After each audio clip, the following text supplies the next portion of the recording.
Do you think a peaceful night's sleep always means peace of mind? Because Edward Collins thought so too. At 72, living in the quiet suburbs of Maine, he had no serious illness, no alarming symptoms. He kissed his wife goodnight, sipped his favorite herbal tea, and opened his well-worn novel, Just Another Calm Evening. But by morning he was gone. No noise, no struggle, just silence. His wife found him lying still, with a book on his chest and a soft expression on his face, like he had drifted off into a dream he never woke from. Doctors called it sudden cardiac death during sleep. But why would a seemingly healthy man just not wake up? Here's what the news didn't mention.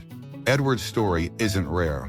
Thousands of seniors over 70 die quietly in their sleep every year, and most of them never knew they were at risk. What's even more troubling, these aren't people in hospitals or under intensive care. They're at home, in bed, often just hours after sharing a laugh, reading a book, or tucking in their kids. The danger doesn't come with sirens or pain. It builds quietly, night after night, through small, seemingly innocent habits that the aging body can no longer afford to tolerate. And unless we understand what these habits are and why they matter, we risk losing the ones we love, or waking up one day to find that we've pushed our own luck too far. So if you're over 70 or someone you love is, listen closely, because this may be the most important conversation we ever have. We're going to talk about 4 bedtime mistakes, habits that are common but deadly, backed by real senior health studies, elderly reflections, and life lessons from those who faced these risks and survived. And if you're finding value in content that speaks directly to your health, your future, and your independence, go ahead and hit like, subscribe, and let me know in the comments, where in the world are you watching from? Let's get into the first 2 dangerous habits, and what you can do tonight to start changing them. It's one of the most comforting evening rituals, a big warm meal before bed. Lasagna, roast, creamy soup, especially in the colder months. For Edward, it was homemade lasagna and a glass of red wine at 9:00 p.m., just a couple hours before he passed. Seems harmless, right? But here's the truth. After 70, digestion changes. The stomach empties slower, the muscles in the digestive tract weaken, acid levels fluctuate unpredictably. What once was a soothing tradition becomes a metabolic overload. Eating heavy meals late doesn't just cause indigestion, it can lead to acid reflux severe enough to interfere with breathing during sleep. It can elevate nighttime blood pressure, trigger blood sugar spikes, and prevent your body from entering restorative sleep stages. In fact, studies have linked late-night heavy meals to an increased risk of heart attack and stroke, especially during the early morning hours when your body's circadian rhythm is at its lowest point of alertness. And if that meal includes high-fat foods, alcohol, or excessive carbs, you've got a perfect storm. Instead of your body winding down, it's working overtime. Your heart is pumping faster, your blood vessels are under stress, your nervous system is on high alert, all while you're trying to sleep. What should you do instead? Make your last full meal 3-4 hours before bed. And if you feel hungry later, choose light sleep of snacks. A few almonds, a banana slice with nut butter, a small bowl of oats with warm almond milk. These support melatonin production and reduce the strain on your digestion, helping you fall asleep naturally and stay asleep deeply. Now let's talk about something most people do without thinking, staying hydrated in the evening. We all know drinking water is essential, but there's a right time and a very wrong time, especially for seniors. Your bladder changes with age. It becomes less elastic, less able to hold fluid overnight. Your kidneys keep filtering even while you sleep, which means one thing, you'll need to get up. Once, maybe twice, maybe more. And every time you do, your risk of falling increases. Getting out of bed quickly, in the dark, with blood pressure still adjusting, that's when postural hypotension hits a sudden drop that causes dizziness or tension in falls. And falls, as we now know, are the leading cause of injury, death in older adults. But here's what we often overlook. Even if you don't fall, the repeated interruptions to your sleep can disrupt melatonin cycles and rob your brain of the deep rest it needs. Chronic sleep disruption contributes to cognitive decline, memory issues, and weakened immunity. Even more concerning, many seniors are unintentionally overhydrating, not just from water, but from soup, fruits, medications, and tea. And if these fluids are consumed after 6:00 or 7:00 p.m., the body simply doesn't have time to process them before bed. How can you avoid this? Shift most of your fluid intake to earlier in the day. Stop drinking large amounts of water or tea after 5 p.m. Avoid alcohol and caffeine in the evening. They act as diuretics, increasing urine production. If you're thirsty before bed, take small sips, not gulps, and take a look at your dinner plate. Avoid brothy soups or juicy fruits like watermelon if you're already prone to nighttime trips to the bathroom. These may sound like small tweaks, but small changes when repeated nightly can radically shift the course of your aging process. They can mean the difference between restless nights and restorative sleep, between safety and danger, between waking up and not. That's just the beginning. Next, we'll explore how room temperature and sleep posture, two things we rarely think twice about, can have life or damn consequences. So stay with me, because what comes next might surprise you even more. Let's continue, because what happens around bedtime isn't just about food or fluids. It's about your entire environment. After 70, the margin for error becomes smaller. Your body no longer adapts to discomfort the way it used to. And when something seems normal but isn't healthy, that's when the danger really hides in plain sight. Let's talk about something many seniors don't realize can be deadly. A bedroom that's too warm. We hear it all the time.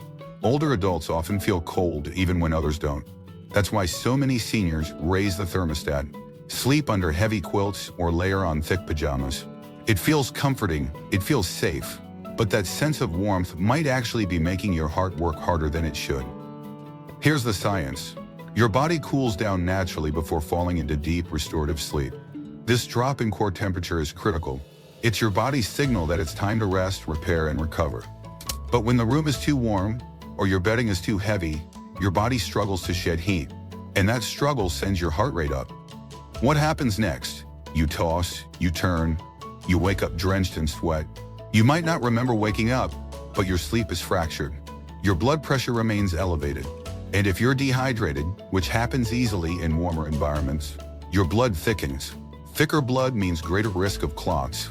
Clots lead to strokes, heart attacks, and other cardiovascular events that often occur in the early morning hours. This isn't just theory, it's real life. Take Linda, 75, from Georgia. She used to keep her bedroom at 76 DGF, thinking the heat helped her arthritis. She'd wake up disoriented, her pillow soaked. Her heart would race. She thought it was anxiety, but after talking with her doctor, she turned the thermostat down to 65 DG. Within weeks, her sleep improved and her blood pressure stabilized. So what's the ideal setup for restful, safe sleep in older adults? Most sleep researchers agree. Keep the room between 60 DG and 67 DG. Use natural fabrics like cotton or bamboo for sheets. Wear breathable pajamas. Layer your bedding lightly so you can remove or add as needed without overheating. And use a fan or crack a window for airflow. Fresh air promotes better oxygenation, which helps your heart and brain recover overnight. Now let's move to the next habit, and it's one almost no one talks about. Sleeping in the wrong position. Most people don't think twice about the way they sleep. On your back, your side, curled up. It's all about comfort, right? But once you're over 70, comfort alone is not enough. Your sleep position now directly affects your breathing, circulation, and even your heart's ability to rest. Let's look at a common position. Sleeping on your back. Sounds neutral, but for many seniors, especially those with even mild snoring, back sleeping leads to obstructive sleep apnea. This condition happens when the muscles in your throat relax too much during sleep. Your tongue and soft palate collapse backward, blocking your airway. The result? Interrupted breathing, sudden gasping, reduced oxygen to your brain and heart, and a night full of micro-arousals, moments where your body wakes up just enough to breathe, but not enough to remember. You think you slept 8 hours, but you're exhausted the next day. Worse, these repeated episodes put chronic stress on your cardiovascular system. Over time, this increases your risk of heart failure, stroke, and even sudden cardiac death during sleep. Lake Richard, 73. He had no idea he had sleep apnea. He thought he just snored a bit, but his wife began noticing long pauses between snores, followed by choking sounds. A sleep study confirmed severe apnea, made worse by his back sleeping habit. Doctors advised him to switch to side sleeping, specifically the left side. Why the left? Because it reduces pressure on the heart, improves circulation, and even helps digestion and lymphatic drainage. Sleeping on your right side, by contrast, may compress the heart slightly, especially in individuals with existing heart conditions. So what can you do to make the switch? It's easier than you think. Now start by using a body pillow behind your back. This keeps you from rolling onto your back in the night. Use a second pillow between your knees to align your spine and reduce hip pressure. And slightly elevate your head, 15 to 30 degrees, with a supportive pillow to keep your airway open. If mobility is an issue, even a small tilt to the left can help. Over time, your body will adjust. And when it does, your sleep quality will improve, your snoring may decrease, and you'll wake up more refreshed. Still not sure if your sleep position is hurting you? Ask yourself these questions. Do you wake up with a dry mouth or headache? Do you feel like you slept, but still feel tired? Has anyone told you that you snore or gasp in your sleep? Do you experience chest tightness or palpitations at night? Have you had trouble with acid reflux during the night? These are not just annoyances, they're clues. Your body is trying to tell you something, and the sooner you listen, the better chance you have of preventing serious complications down the line. It's easy to dismiss these things. I've always slept this way, you might think. I've always liked it warm, but after 70, your body isn't playing by the same rules. What once worked might now be working against you, and every small adjustment you make is a step toward a safer, healthier night's sleep and a stronger tomorrow. We still have more to cover, because bedtime habits go beyond the mattress and the thermostat. The next area we need to look at is one we're all guilty of, and for seniors, it's a habit that may be silently draining health, memory, and vitality every single night. Let's shift the focus to something that seems harmless, even enjoyable. Using screens before bed, watching a show, scrolling through your phone, reading on a tablet. For many seniors, especially those living alone or with limited mobility, this becomes part of the nightly routine. But this routine could be stealing more from you than just your time. It could be taking away your sleep, your memory, and your long-term health. Here's what we know. After age 60, your body naturally produces less melatonin, the hormone responsible for telling your brain it's time to sleep. It's one of the key reasons older adults often struggle with insomnia or shallow, fragmented sleep. But here's the problem. Blue light from screens suppresses melatonin even further. Whether it's a smartphone, tablet, television, or even bright LED lighting, that glow is sending the wrong signal to your brain. It says, stay alert, don't sleep yet. A result? You lie in bed staring at the ceiling, or worse, you fall asleep, but your sleep stays shallow. You don't get the deep restorative cycles your brain and body need. Over time, this leads to something called sleep debt. And for seniors, that debt collects quickly.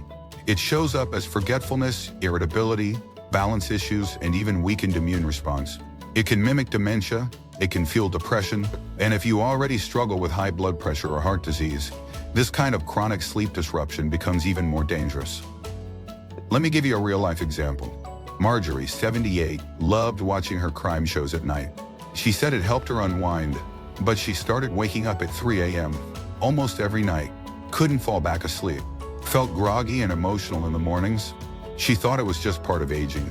But after switching to a screen-free wind-down routine, dim lighting, soft music, journaling, she started sleeping through the night. Within weeks, her mood improved, her memory sharpened. She said, "I didn't know I was so tired until I wasn't."